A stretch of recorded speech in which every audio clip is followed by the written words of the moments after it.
Germany is changing its military laws. Not in one dramatic step, not with one single announcement that says, conscription is back, but slowly, legally, administratively, piece by piece. Young men are being registered again. Questionnaires are being sent out. Medical evaluations are being prepared. The Bundeswehr wants hundreds of thousands more active soldiers and reservists. And a new draft law would make the reserve more available, more structured, and in some cases, more compulsory. So the question is obvious. Is Germany preparing for war? The neutral answer is this. Germany is preparing for the possibility that deterrence may fail. And that is a very different Germany from the one many people grew up with. I am bored, what should I do? Ich weiß, get Germanized. For decades, Germany had a complicated relationship with its own military. After the Second World War, German military power was something the country approached carefully. Even after the Bundeswehr was founded, Germany's defense culture remained cautious. Then, in 2011, compulsory military service was suspended. Not abolished completely, suspended. That distinction matters. The legal idea of Wehrpflicht still exists in the background, but for years it did not shape everyday life for most young Germans. There was no regular draft, no normal conscription, no mass medical evaluation, no yearly generation of young men being actively registered for possible military service. Now, that is changing. Not because Germany has already returned to full conscription. It has not. But because the state is rebuilding the structures it would need if it decided to go further. And that is what makes the new laws important. Germany is not only buying weapons, it is rebuilding manpower. Chapter 1. What changed on January 1st, 2026?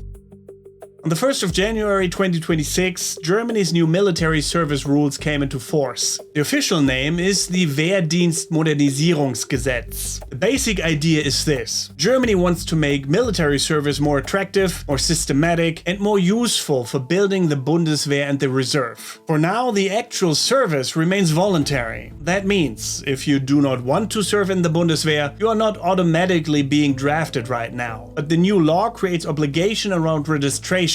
All German citizens born in 2008 and later receive an online questionnaire after they turn 18. For men, answering this questionnaire is mandatory. For women and people of other gender identities, answering is voluntary. The questionnaire asks about personal data, education, qualifications, availability, health, fitness, and willingness to serve. This is not yet conscription, but it is the return of systematic military registration. And that is a major shift. Germany is no longer simply waiting for people to apply. It is actively building a picture of who could serve. Chapter 2. Why this is not classic conscription. Yet.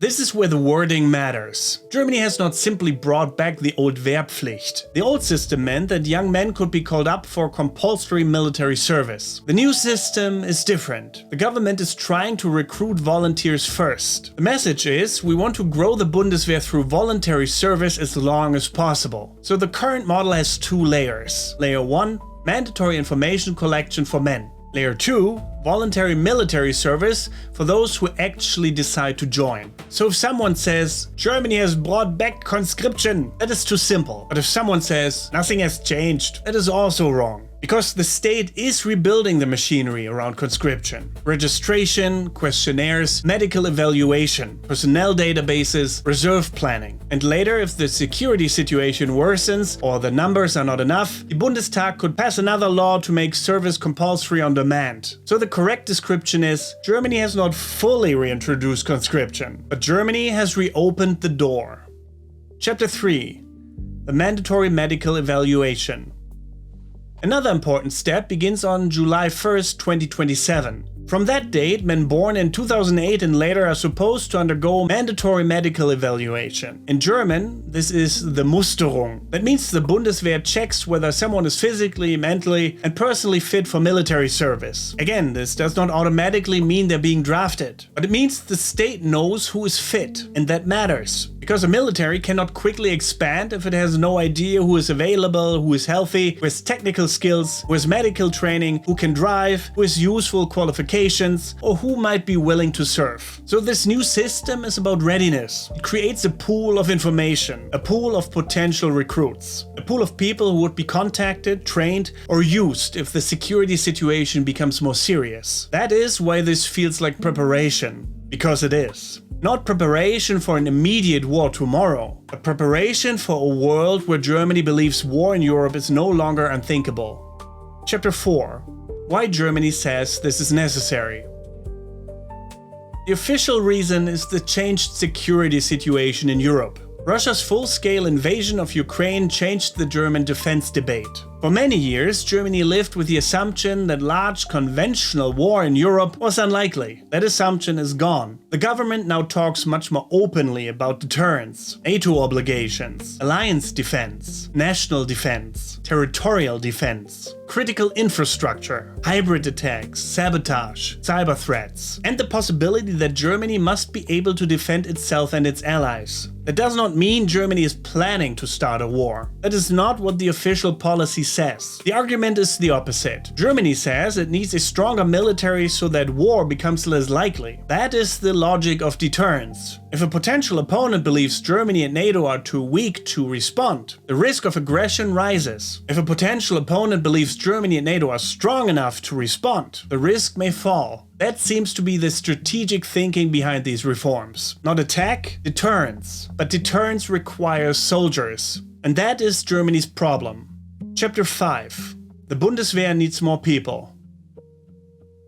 The Bundeswehr has a manpower problem. Germany wants to grow to more than 260,000 active soldiers and around 200,000 reservists by 2035. That is a very large target compared to the current force, and it cannot be reached just by buying tanks, drones, air defense systems, or ammunition. A military is not only equipment, it is people. People who can operate the equipment, maintain it, protect infrastructure, guard bases, move supplies, serve in logistics, defend territory, support NATO plans, and replace losses or absences in a crisis. This is why the reserve matters so much. The active Bundeswehr is the visible force, but in a serious crisis, the reserve becomes essential. A country cannot sustain defense with active soldiers alone. That is why Germany is not only modernizing military service, it is also trying to strengthen the reserve. And that brings us to the second law.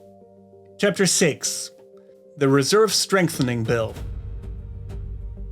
The new draft law is called the Reserveverstärkungsgesetz. The goal is to make the reserve more reliable. This matters because Germany has many former soldiers on paper, but the reserve is only useful if the state knows who is available, where they are, what they can do, whether they are healthy, and whether they can actually be called up. The draft law is about making that system more binding. It would reorganize parts of reserve law. It would reduce bureaucracy. It would improve compensation and support. It would give employers clearer rules and, in some cases, financial support. But the most important point is this. Reservists could be called up more reliably, including outside a formal state of tension or defense. That means not only in a declared war or near-war situation, but potentially already in peacetime, for training, readiness, and assigned military tasks. That is one of the biggest changes. For many people, the reserve used to sound voluntary, occasional, and distant. This bill moves it towards something more binding.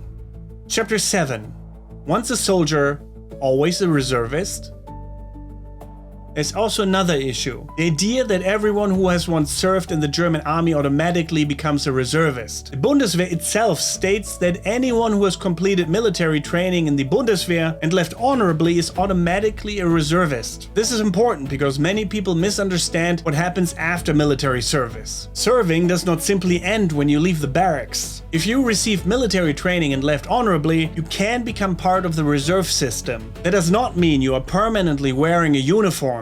It does not mean you are constantly on duty. It does not mean you are automatically being sent somewhere tomorrow. But legally and structurally, you remain part of Germany's potential defense manpower. The new political direction makes that more relevant. Because if the reserve becomes more binding, then former service becomes more than a line on a CV. It becomes a continuing connection to the defense system. That is why the phrase, once a soldier, always a reservist, is becoming politically important. Not as a slogan, but as a legal and practical shift.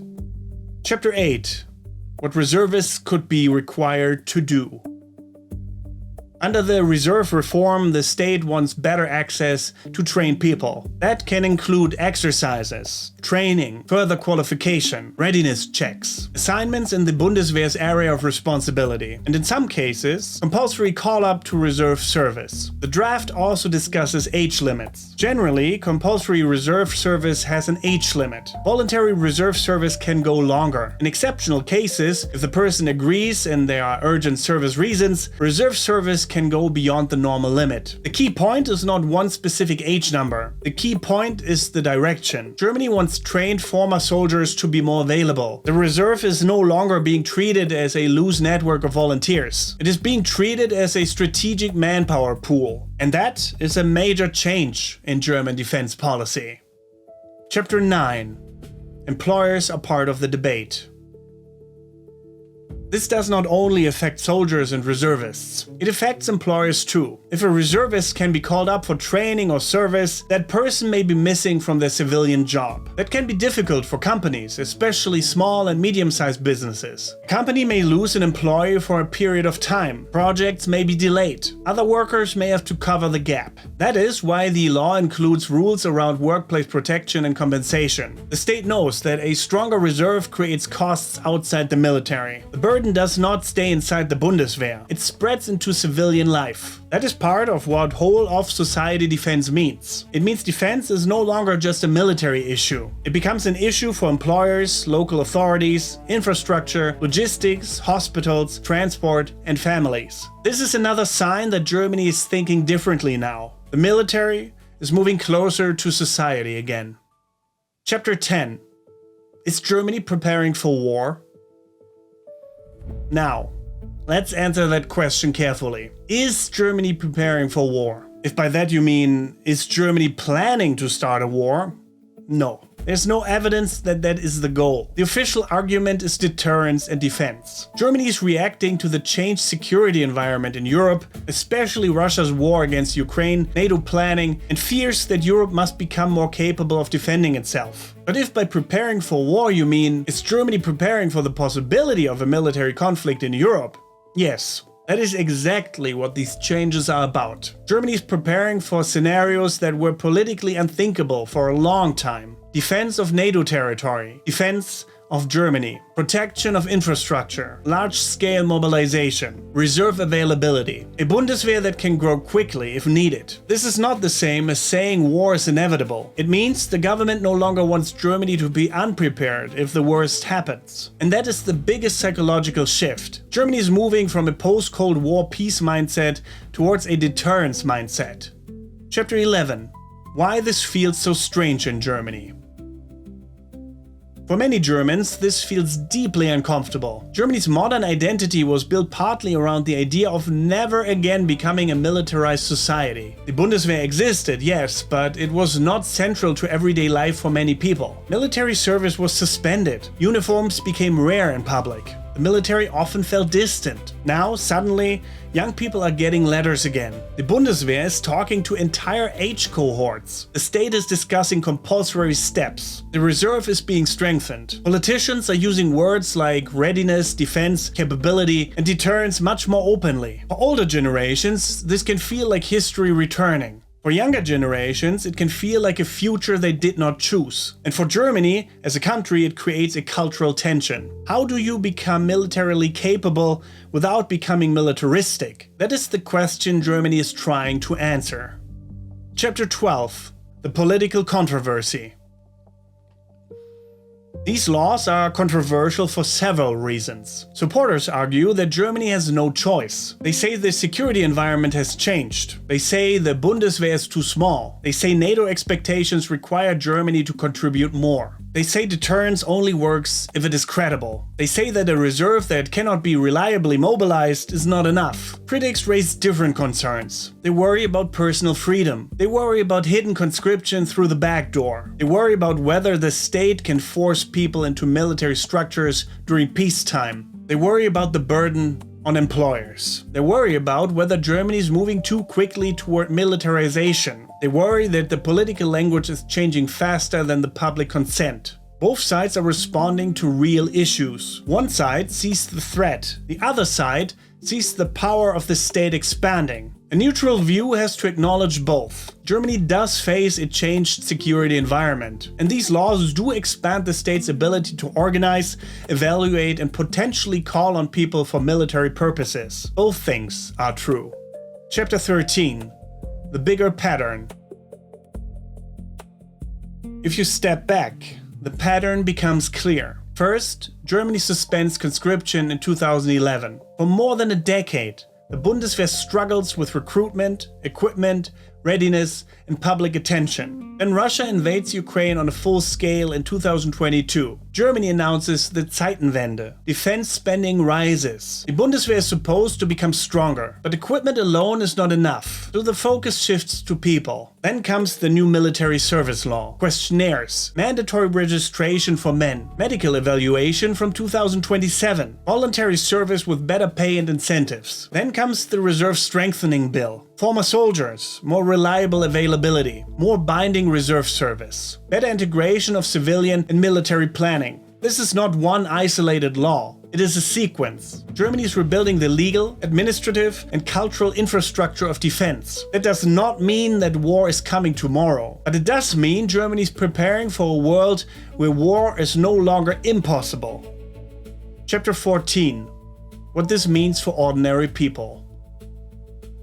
For most people in Germany, nothing changes immediately in daily life. Nobody is being drafted en masse right now. There's no immediate return to old-style compulsory military service. But certain groups are affected more directly. Young men, born in 2008 and later, must engage with a new system. They must answer the questionnaire. From 2027, they are expected to undergo medical evaluation. People who volunteer for military service should understand that service also creates a reserve connection afterward. Former soldiers should pay attention to the Reserve Strengthening Act because it may affect their availability for future service. Employers should pay attention because reserve service can affect staffing. And citizens in general should pay attention because this is a major change in Germany's relationship with defense. This is not only about the Bundeswehr, it is about society. Chapter 15. The neutral bottom line.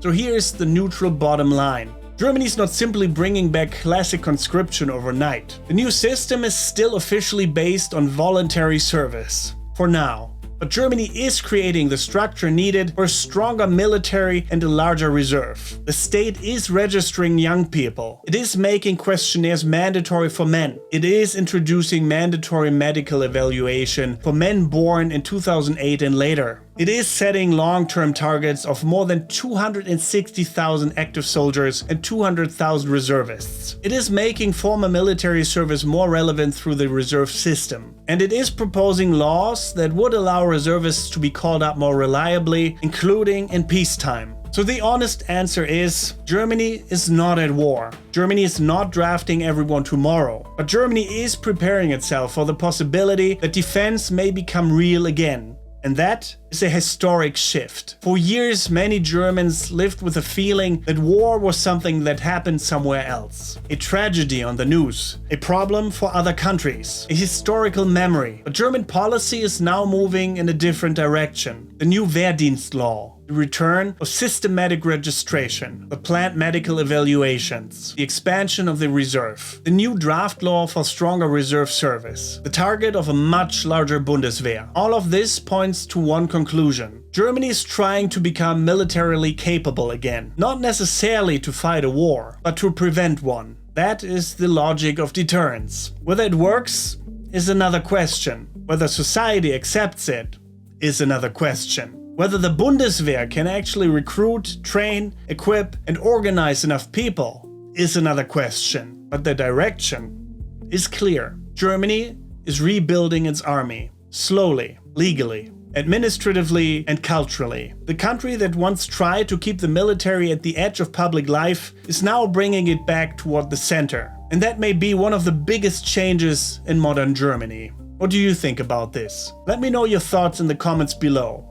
And apart from that, thank you very much for watching. Don't forget to get Germanized. Goodbye and auf Wiedersehen.